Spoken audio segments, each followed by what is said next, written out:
Welcome to AmA Media.2.0. I hope you find here what you were looking for. Thumbs up the video, share and subscribe if you haven't yet. Now let's get it. Enjoy. After thus defeating him, the twins put several conditions on the return of the Lords, which were irrevocably accepted. The twins returned the Lords unharmed, and all agreed to many restrictions, such as no longer intentionally harming other beings, although they were allowed random acts such as storms, famine, and floods, but only impersonally and when absolutely necessary. You shall surely eat only the creatures of the grass and the creatures of the wastelands. No longer will you be given the children of the light, those begotten in the light.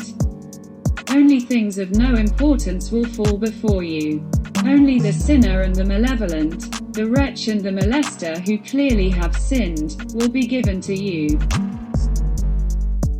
No longer will you be able to seize suddenly just any person. You will be called upon only about the sap of the croton, they were told. All they of Sebalba. The Lords also promised to live in the underworld without ever stepping on the earth's surface. The twins ordered the Lords to reveal the burial site of their father and uncles so that they could bring them back to life.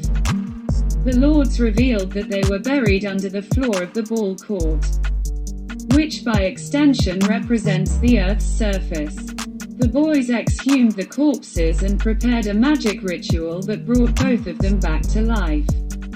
At this point there is a significant event. The twins asked their father and uncle the names of various parts of the body, and they could not identify some of them. This passage seems to indicate that they were from a former race and that even their physical forms were different, perhaps lacking some of the physical or mental capacities that had evolved since their demise. At this point the hero twins decided that their ancestors were not fit to live in the current world. But being deities of their own race, they were reburied with great respect, and the twins built a temple so they could be properly worshipped. As soon as the temple was completed on the floor of the ball court, the tree of the world erupted from the bowels of Sebalba, breaking through the ball court floor, pushing Sebalba down with its roots, pushing the sky above the world of matter with its branches, and leaving the world of matter between the underworld and the heavens. Cha-Chan, the flat heavens, was no more, as the third dimension was born from that creation.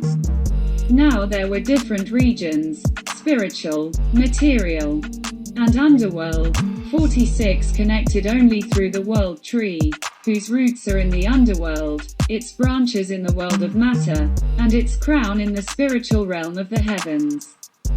The ancestral twin 1 Hunapu ascended to become the sun, while his brother 7 Hunapu became the moon.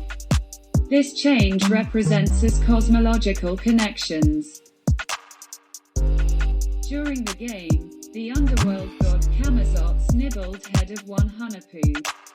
They gave him turtle mail instead of his head. 1 Hunapu eventually got his head back.